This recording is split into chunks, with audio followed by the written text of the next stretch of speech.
وأصحابه ومن تبعهم بإحسان إلى يوم القيامة. قال الله تعالى في كتابه المبين: أعوذ بالله من الشيطان الرجيم. بسم الله الرحمن الرحيم. سبحان الذي أسرى بعبده ليلا من المسجد الحرام إلى المسجد الأقصى. الآية. وقال النبي عليه الصلاة والسلام: أول ما يحاسب به العبد يوم القيامة الصلاة. الحديث أو كما قال رسول الله صلى الله عليه وسلم. أما بعد.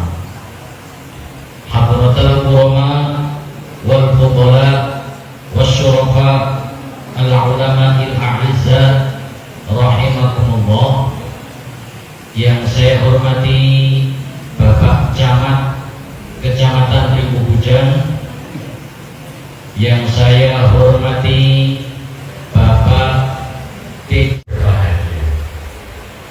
Pertama, marilah kita memanjatkan puja-puji syukur kehadirat Allah Subhanahu wa Ta'ala yang senantiasa melimpahkan nikmat-nikmat dan karunia-Nya kepada kita. Setiap waktu, setiap saat, tidak pernah kita lepas dari nikmat Allah. Betul? Sejak kita lahir, ibu-ibu, sampai saat ini belum pernah nafas stray libur walaupun seminggu saja. Pokoknya kok seminggu 15 menit saja habis, ya. Sejak kita lahir sampai saat ini tidak pernah putus rezeki diberikan oleh Allah Ta'ala. Belum pernah 3 hari tidak ada minum, nggak bisa minum, nggak ada. Terus mudawamah, rezeki mulazamah terus menerus. Orang kita murah teknik terus menerus, alhamdulillah. Itu nikmat Allah yang begitu besar. Sehingga Allah tegaskan, wa in ta'uddu ni'matallahi la tuhsuha. Dan jika kamu hitung-hitung nikmat Allah, maka kamu tidak akan mampu menghitungnya karena saking banyaknya. Ini acara ini syukuran, syukuran miras pantas peringatan Isra Mi'raj. Ibu-ibu yang saya muliakan, bapak-bapak yang saya hormati, manusia hidup dalam 3 dimensi waktu, yaitu masa lalu, masa sekarang, dan masa yang akan datang. Masa lalu adalah kenangan, masa sekarang adalah kenyataan, dan masa yang akan datang adalah harapan, impian, hayalan, atau cita-cita. Orang yang baik adalah orang yang bisa mengambil pelajaran dari masa lalu, kemudian menentukan sikap pada hari ini dan merencanakan hari yang akan datang, sehingga hari ini harus lebih baik daripada kemarin dan besok harus lebih baik daripada hari sekarang ini. Maka dalam konteksnya dengan itulah, pada saat ini kita mengadakan acara peringatan Isra Mi'raj dan juga tasyakuran transmigrasi, satu peristiwa masa lalu yang tetap tidak kehilangan relevansinya untuk kita jadikan pelajaran bagi kita yang hidup pada saat ini. Kemudian sing melu terang, wah itu mungkin merasa hati gitu. Orang kaya sani ibu susah payah, berakit-rakit dahulu, renang-renang ke tepian, sakit-sakit dahulu, susah-susah dahulu, baru kemudian berbahagia. Itu susah-susah dulu, itu masa lalu. Tapi memang dunia ini Allah ciptakan bukan untuk senang-senang. Itu benar. Allah sudah ciptakan tempat senang-senang, yaitu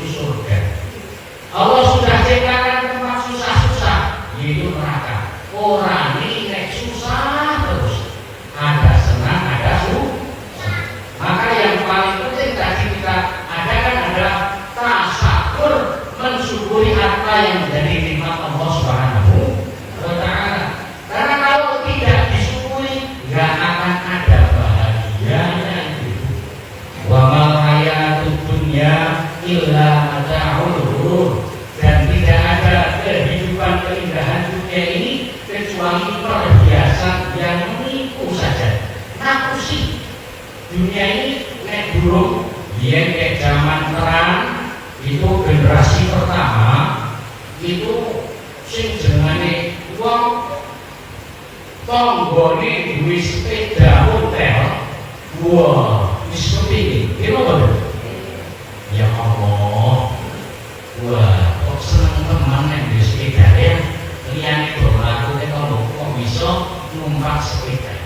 Banyak nanti sepeda itu memang. Tapi nanti Allah berikan rezeki bisa beli sepeda, numpak sepeda. Ternyata simpangan ketemu tonggone meneh sing numpak motor.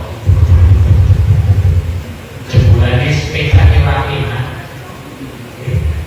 Jebulane sing penake motor. Oh, sudah bisa beli motor lagi. Nanti dua hari hujan ketemu kawan lagi naik mobil.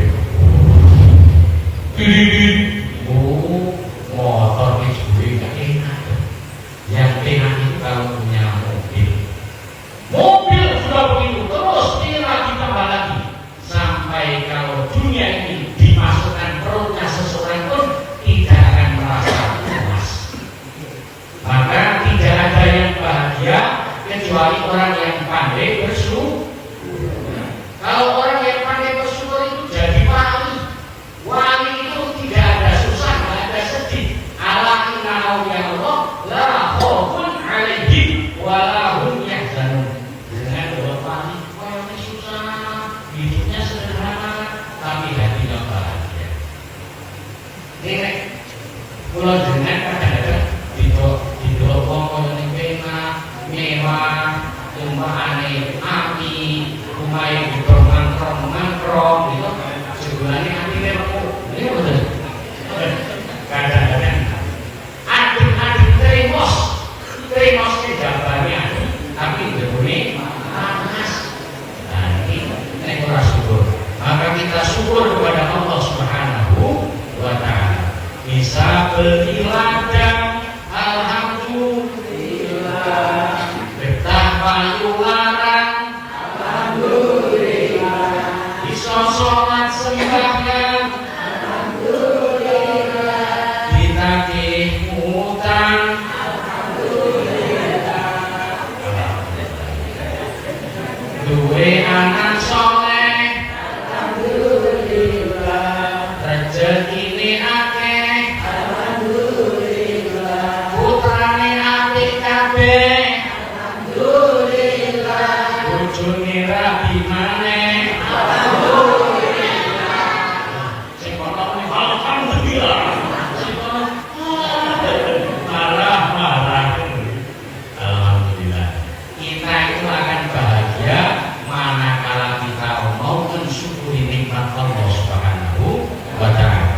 Wau dipun waosaken setunggaling ayat Al-Qur'an, la in syakartum la azidannakum wa la in kafartum inna 'adzabi la syadid. La in syakartum yakti lamun syukur sapa sira kabeh la azidannakum. Niki lamit jenenge lamit tidak. Nun tasdid itu jenenge nun taukid sakilah. Nek bahasa Arab. Mongko yakti mesti bakal nambahi sapa ingsun ing nikmat. Jadi nek ahli tafsir menafsirkan bahwa la azidannakum itu Allah seakan-akan bersumpah sampai 12 kali. Kalau kamu mensyukuri nikmat, maka pastinya 12 kali akan aku tambah nikmat-nikmat itu kepada. Ini jangan biar generasi pertama susah payah. Biasanya menumbuhkan atau membuahkan hasil yang nikmat saat ini. Kita yang hidup saat ini bagaimana menentukan sikap untuk masa yang akan datang. Karena mangkana yaqubu khairan min amsihi fahuwa radibun. Barang siapa yang hari ini lebih baik daripada kemarin, maka dia adalah orang yang beruntung. Siapa yang hari ini sama dengan kemarin, dia adalah orang yang rugi.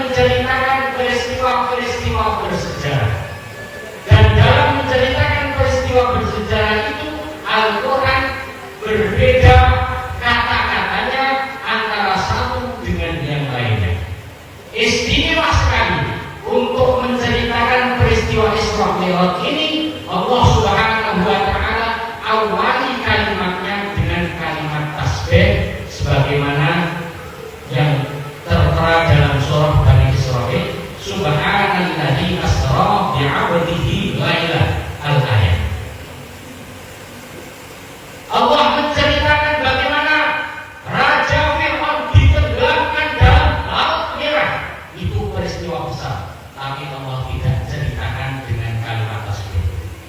Allah ceritakan bagaimana Nabi Ibrahim selamat dari kobaran api Raja Namrud, tapi Allah tidak awali dengan kalimat tasbih. Tapi istimewa untuk Isra Mi'raj ini Allah awali dengan kalimat tasbih yang menandakan bahwa Isra Mi'raj ini bukan peristiwa biasa, tapi peristiwa yang sangat luar biasa. Subhanallahilladzi, asalnya adalah Subhanallahilladzi, kemudian ada kalimat yang tersirat yaitu lafaz jalalah Allah diringkas menjadi Subhanalladzi. Ini namanya kalimat ijaz kalau dalam ilmu balaghah, redaksinya singkat tapi isinya padat. Kemudian asra itu adalah asal dari saro yasiru sayra, kemudian ditambah hamzah kokoh di depan menjadi asra yusri isra'an. Kalau saro artinya berjalan, kalau asra itu menjalankan. Maka kalau kita kaji dalam kalimat ini, yang aktif adalah Allah Subhanahu wa taala, Maha Suci yang telah menjalankan. Allah yang menjalankan, Nabi dijalankan saja. Maka pantas dari Masjidil Haram ke Masjidil Aqsa di Palestina, naik ke langit 1 sampai 7, naik lagi ke Sidratil Muntaha, naik lagi ke Mustawa, naik lagi ke Rafraful Akbar, menerima perintah sholat 5 waktu, melakukan kunjungan ke surga, ke neraka, turun lagi ke Mekah, waktunya tidak lebih dari 1/3 malam. Kenapa? Karena lafaznya adalah asra, yang menjalankan Allah Subhanahu wa taala. Kalau Nabi berjalan sendiri tentu tidak bisa, ya kan? Kalau Allah yang menjalankan, apapun yang dikehendaki Allah itu pasti akan terjadi. Maka dalam menyikapi Isra Mi'raj ini bukan logika intelektualitas manusia yang berjalan, tapi logika kemahakuasaan mutlak dari Allah Subhanahu wa taala yang berjalan dan kita yakini. Itu asra. Kemudian peristiwa Isra Mi'raj adalah peristiwa yang istimewa. Maka sesungguhnya yang hasilnya juga hasil perkara yang istimewa. Apa hasil daripada Isra Mi'raj? Yaitu sholat 5 waktu. Kalau untuk masalah zakat, Allah cukup turunkan wahyu, malaikat Jibril sampaikan kepada Nabi. Masalah haji, Allah lewat malaikat Jibril kepada Nabi. Masalah yang lain semuanya, tapi istimewa untuk urusan sholat ini Allah panggil sendiri hambanya untuk menghadap menerima perintah sholat 5 waktu. Maka sholat itu bukan perkara yang sepele, tapi istimewa. Sampai baginda Nabi Shallallahu Alaihi Wasallam bersabda, Innama mawdi'us sholati minad-din kamawdi'ir ra'si minal jasad. Sesungguhnya kedudukan sholat dalam agama itu laksana kedudukan kepala pada badan. Kepala pada badan. Nanti kamu betul.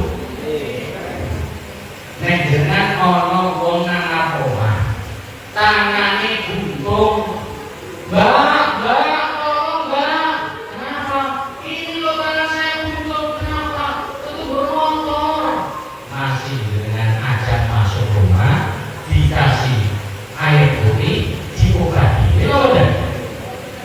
Ada lagi orang yang buntung kakinya, nggak ada kaki. Pak, tolong Pak. Kenapa Pak? Ini ketiban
anak sundel bolong wiwit akrong tetep gitu.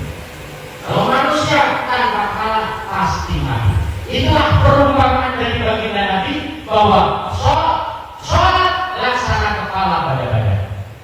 Agama tanpa sholat seperti kepala badan tanpa kepala.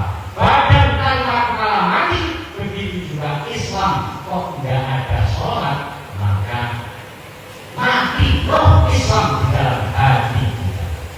Itu pentingnya sholat. Dalam hadis yang lain, baginda Nabi Sallallahu Alaihi Wasallam juga bersabda, "Awwalu ma yuhasabu bil 'abdu yaumil qiyamati shalah." Pertama kali yang akan dihisab pada diri seorang hamba di hari kiamat adalah urusan sholat. In sholat sholat sahiru amali, wa in fasadat fasadat sahiru amali. Kalau amal sholatnya bagus, yang lain ikut bagus. Kalau sholatnya buruk, yang lain ikut jadi buruk. Karena barometernya adalah sholat. Ada pengumuman dari Pak Camat misalnya.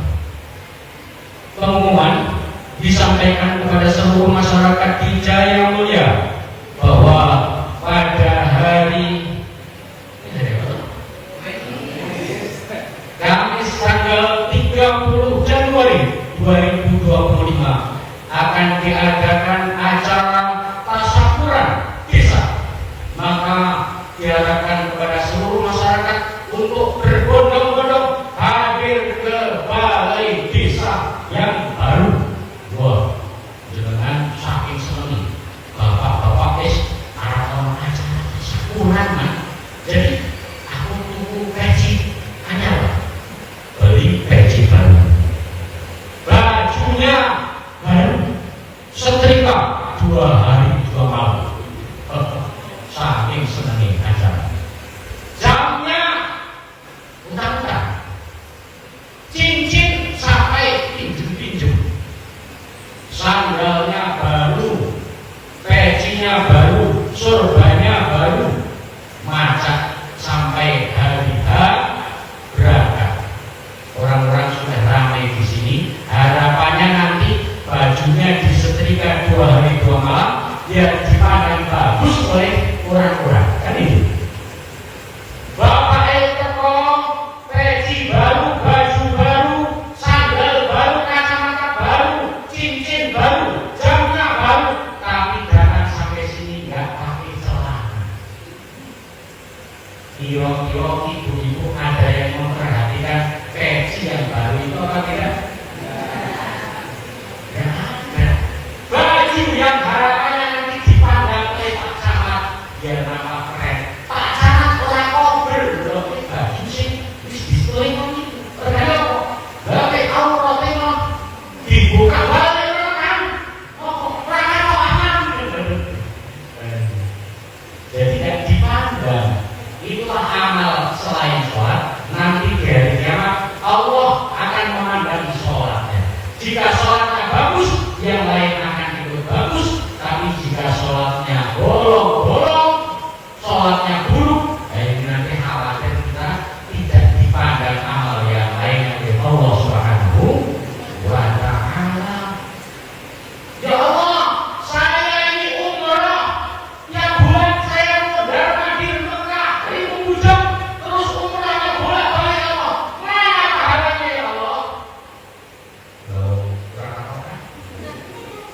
Kepalanya nggak ada, ditanya. Kepalanya nggak ada, walaupun ada tulisannya. Ngaku, anak muslim ya Allah, saya ini muslim ya Allah, saya ini akan beribadah ya Allah. Tapi kepala nggak ada, tidak percaya Allah Subhanahu wa Ta'ala. Allah tidak memandang kebaikan amal-amal. Maka dari insyaallah mudah-mudahan kita semangat karena pentingnya sholat dalam agama itu sebagai barometer amal-amal yang lain. Nah kemudian Allah berfirman, Inna sholata tanha 'anil fahsya'i wal munkar. Sesungguhnya sholat itu mencegah perbuatan keji dan munkar.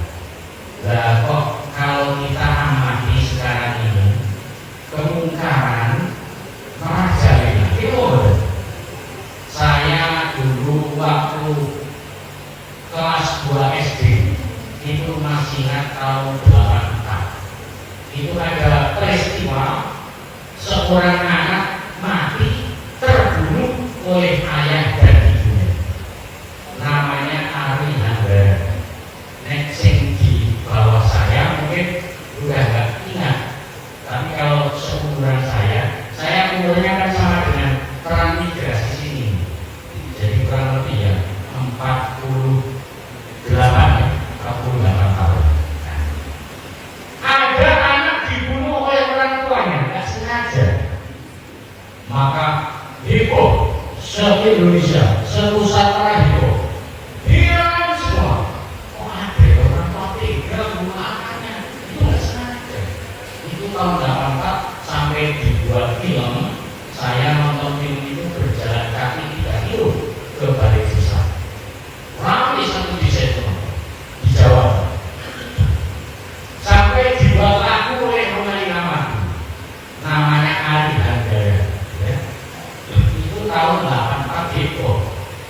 Nah kalau sekarang anak bunuh, orang tua bunuh anak bunuh orang tua, menantu bunuh mertua bunuh menantu, itu hari-hari biasa. Pasangan kan tahu pembunuhan di mana-mana. Udah gak heran lagi, biasa saja. Ini sekarang artinya apa? Artinya kriminalitas makin meningkat, dekadesi moral makin merajalela. Padahal tadi inna sholata tanha 'anil fahsya'i wal munkar. Sesungguhnya sholat itu mencegah perbuatan keji dan munkar. Maka berarti sholat kita itu belum berkualitas. Itu betul. Bagaimana sholat yang baik? Sholat yang baik adalah yang bisa membawa sifat di dalam sholat dibawa di luar sholat. Kalau di dalam sholat kita melakukan apa di luar sholat dengan yang itu, karena Allah berfirman, fawailul lil musallin, maka celakalah orang-orang yang sholat, alladzina hum an sholatihim sahun, mereka yang lalai dari sholatnya. Sholat ya, habis sholat nyolong jalan terus. Sholatnya tekun, tapi habis itu judi, mabuk, nyolong, nyopet, jalan, makin semangat. Nah, itu tidak membawa sifat di dalam sholat, di luar sholat. Maka kalau kita upayakan dalam sholat itu apa saja, kalau kita lihat di dalam sholat, rukun sholat yang pertama adalah niat. Itu benar. Niat itu qasdus syai'i muqtaranan bi fi'lihi, menyengaja sesuatu dibarengkan dengan melakukan sesuatu tersebut. Itu namanya niat. Di dalam sholat ada niat. Bagaimana niat itu pekerjaan hati. Kalau usolli fardhu dhuhri arba'a raka'atin mustaqbilal qiblati, ada ammakum lillahi ta'ala, itu bukan niat. Itu lafaznya niat. Itu tidak wajib, tapi sunnah. Yang wajib itu isi hati. Niat, aku niat sholat berduhur makmum, itu yang wajib masuk di hati. Ini pekerjaan hati. Maka di dalam sholat kita niat ada perbaikan hati. Di luar sholat bagaimana kita juga selalu servis hati. Tadi disampaikan Pak Camat loh, untuk bisa maju kompak itu harus baik hati. Hati-hati, jaga hati, jangan sakiti hati, jangan mudah sakit. Coba apa betul? Hati-hati, jaga hati, jangan sakiti hati, jangan mudah sakit. Hati-hati, ibu-ibu, hati-hati, jaga hati, jangan sakiti hati, jangan mudah sakit. Sebab hati itu juga kunci dari semua anggota badan. Insya Allah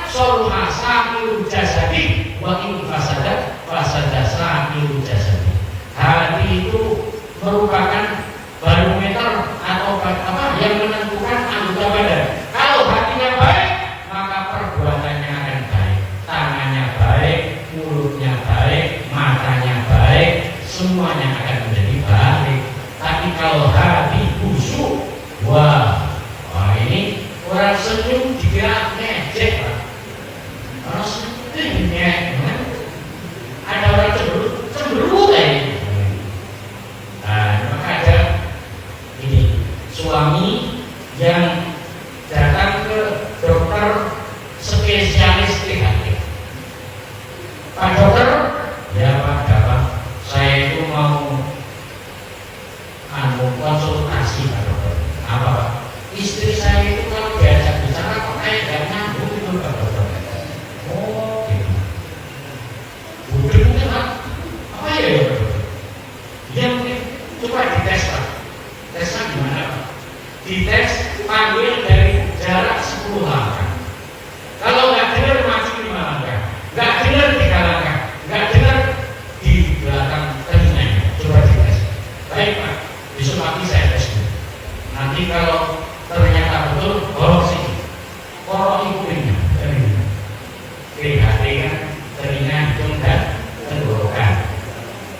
Betul pagi-pagi istrinya sedang masak, dipanggil sama suaminya. Dek, masak apa Dek? Saya nggak ada jawab.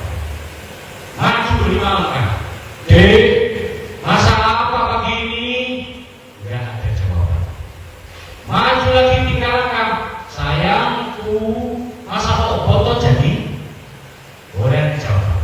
Akhirnya dekat di belakang telinganya dia bilang, istriku cantik sayang Pak Eno, masak apa pagi ini? Maka istrinya nulis, Masya Allah, suamiku sayang, aku kan sudah ngomong jawab 4 kali. Pagi ini saya masak ayam. Maka suaminya berkata, istriku sudah jawab 4 kali. Kok aku gak dengar? Jadi sih duduk sobat. Ternyata yang duduk siapa?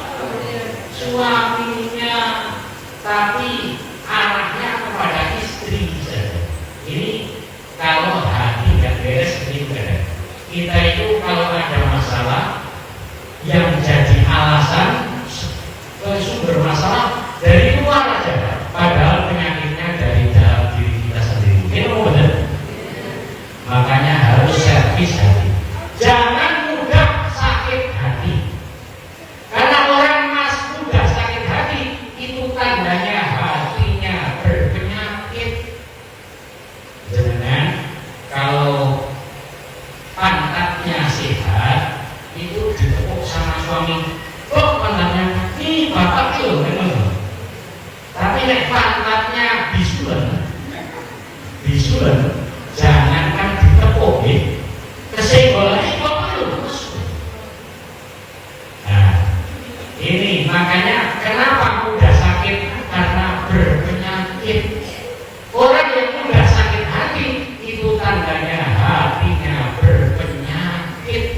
Makanya bagaimana kita senantiasa servis hati kita. Jangan biarkan hati itu akan menjadi hati yang busuk, maka semuanya akan menjadi busuk. Dan yang akan dipandang oleh Allah Subhanahu wa Ta'ala bukan jasmani kita, betul ya Pak? Si jasmani ini, Masya Allah, jasmani mungkin sekarang cantik, jelita, kulit kenceng, kalau senyum semua orang terpesona karena masih umur 17 tahun, 20 tahun ya. Kalau jalan semua orang terkesima. Itu sekarang kulitnya kencang, ini alisnya bagaikan semut beriring, giginya laksana biji timun, irungnya koyo blungkang. Apa sih? Bagaikan koyo budal Spanyol. Itu sekarang jasmani.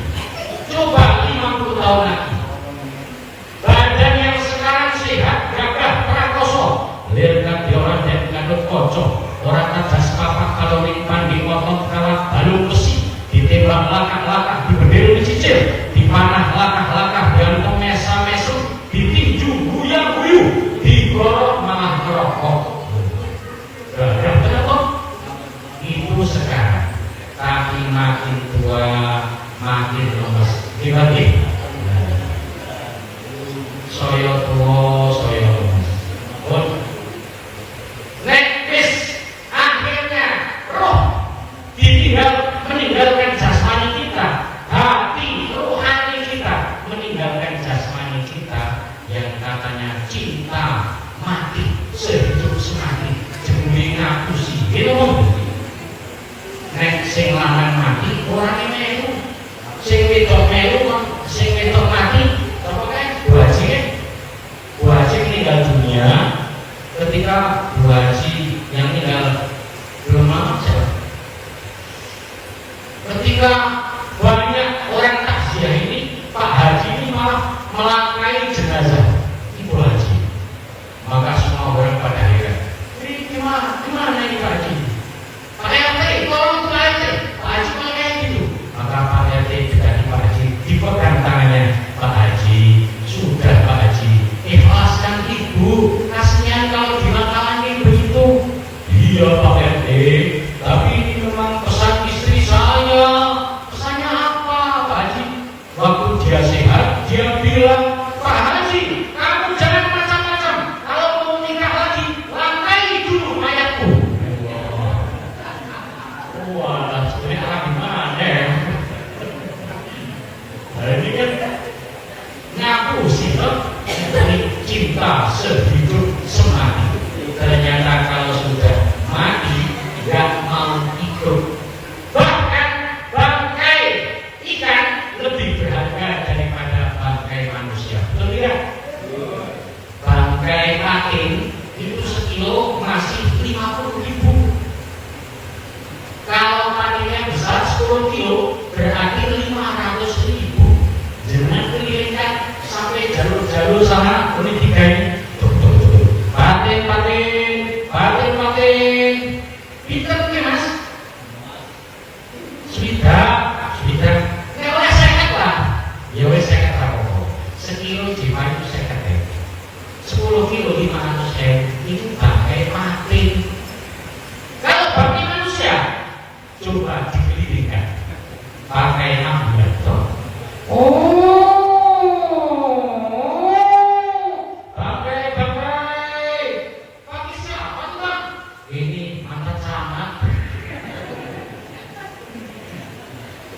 Kira-kira ada yang lawan nggak?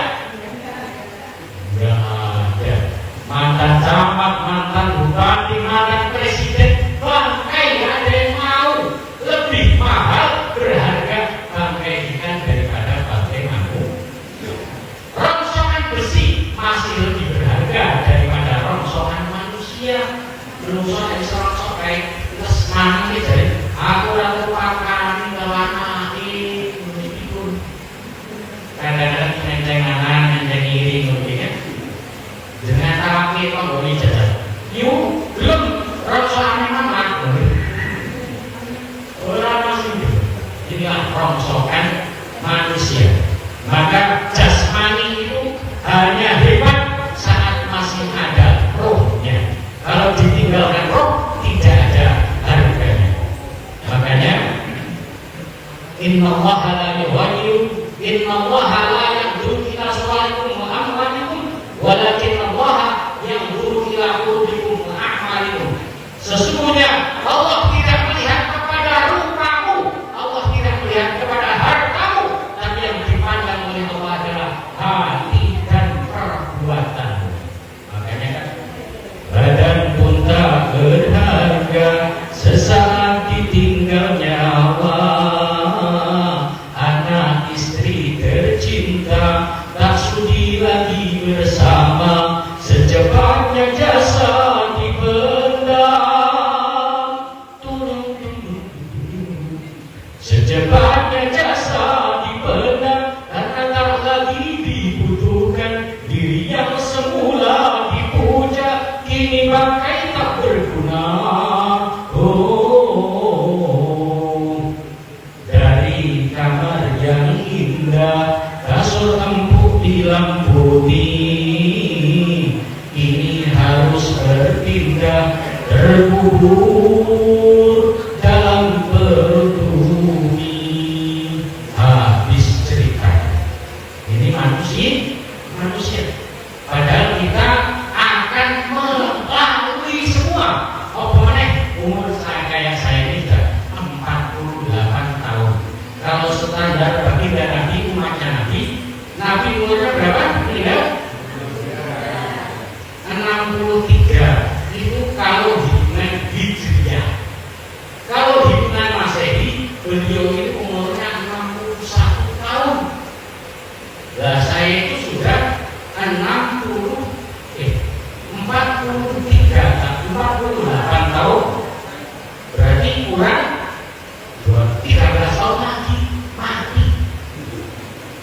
wis 60 tahun.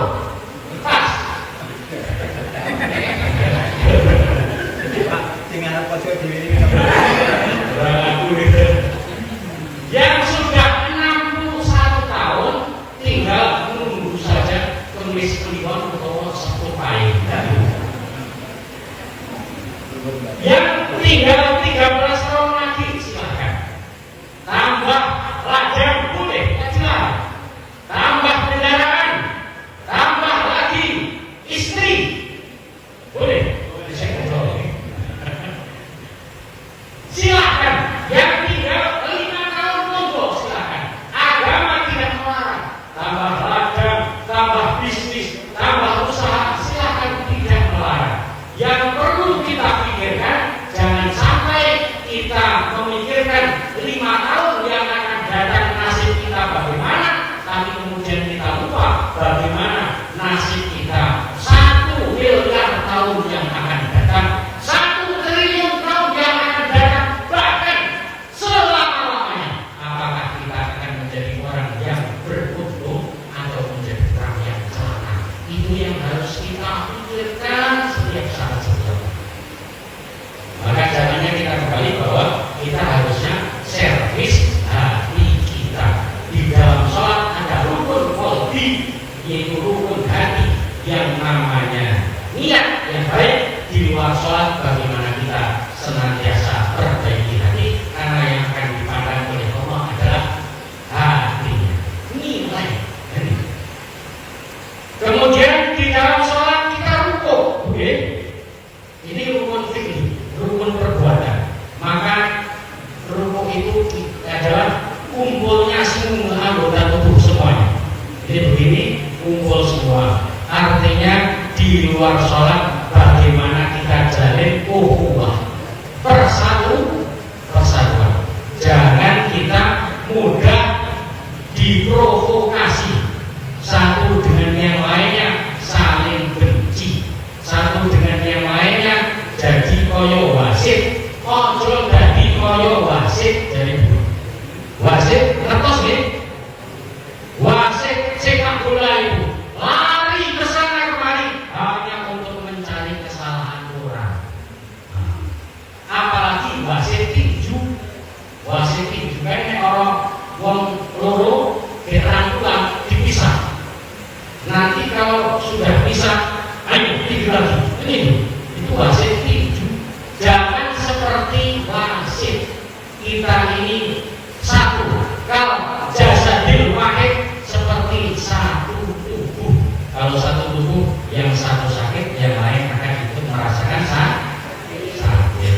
Maka jaga bagaimana ketika kita sholat ada rukuk, di luar sholat bagaimana kita jalin persatuan. Jangan saling benci. Kadang-kadang kita ini cuma masalah sedikit saja, bencinya itu sampai anak cucu. Bahkan kita dapat bicara, tapi kadang-kadang menyakiti hati. Itu benar. Maka yang kita ajak, kita bicarakan sesuatu yang pasti-pasti saja. Kadang umat Islam itu hanya beda satu dengan yang lainnya saja sudah tempur.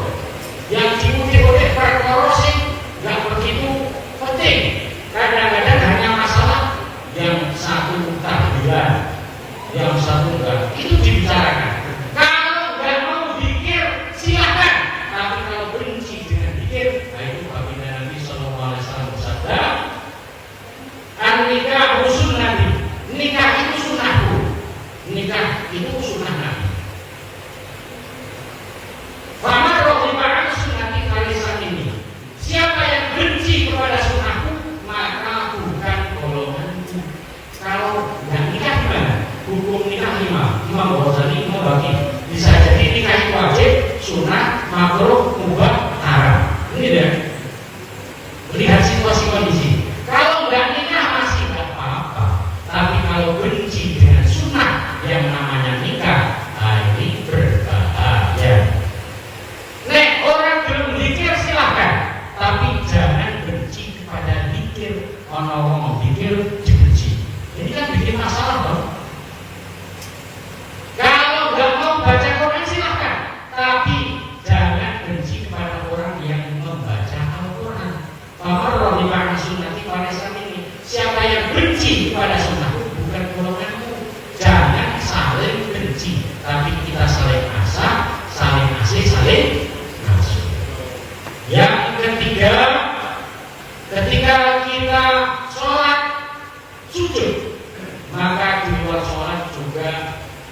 seperti sujud. Sujud itu tawadhu, rendah hati ya. Kepala ditaruh paling bawah, pantat lebih tinggi daripada kepala. Maka dunia semuanya ini hanya titipan Allah. Yang kaya ya jangan gaya, yang nggak punya juga jangan rendah diri, tapi rendah hati. Rendah hati itu tawadhu. Kalau rendah diri kan minder deh. Jadi yang kaya jangan, yang miskin jangan bersedih dan jangan sesali diri. Yang kaya janganlah bangga dan jangan busungkan dada. Derajat manusia di sisi Tuhannya bukan karena hartanya. Derajat manusia di sisi Tuhannya hanya karena takwanya. Dari itu bertakwalah dalam hidup tak berpunya. Dari itu bertakwalah dalam hidup yang berharta. Gitu ya. Kaya yo jangan ganda, jangan memandang orang dengan sebelah mata. Miskin juga bagaimana, jangan sesali diri. Karena yang dipandang oleh Allah adalah takwanya. Di dalam salat kita, assalamualaikum tengok kanan, assalamualaikum tengok kiri. Begitu juga di luar salat, tengok kanan, tengok kiri. Selamat wahai saudara-saudara, tetangga sebelah kanan saya. Saya tidak akan ganggu kalian. Saya tidak akan pinjam piring, tidak kembalikan. Pinjam pisau, tidak kembalikan. Saya tidak akan nyolong belum. Ini namanya menjamin keselamatan kanan dan kiri. Kalau jadi imamul qaum khatimum, tadi disampaikan oleh Pak Camat bahwa jangan menolak kalau dimintai oleh masyarakat. Imamul qaum khatimum, imam pemimpin umat itu adalah pelayan bagi umat. Kan begitu. Maka Nabi sangat adil sehingga beliau mengatakan waladhi nafsi biyadihi, demi zat yang nyawaku berada di dalam genggamannya. Lau anna Fatimah binti Muhammadin sarqat la qata'a Muhammadun yadaha. Jika seandainya Fatimah putri Muhammad itu mencuri, maka Muhammad sendiri yang akan memotong tangannya. Putrinya sendiri mencuri akan dipotong oleh Fatimah karena pemimpin yang pemimpin yang adil akan membawa rahmat dan peraturan dari seluruh rakyatnya. Mudah-mudahan ini Pak PJ Bupati, PJ Kades, paling kami, ini Pak Pulau Jalan Korudin. Jadi Kades di sini mudah-mudahan diberi kekuatan oleh Allah, disehatkan badannya, diberikan kemampuan memban amanah sehingga mendapatkan ridho Allah Subhanahu wa taala. Demikian yang saya sampaikan pada kesempatan malam hari ini.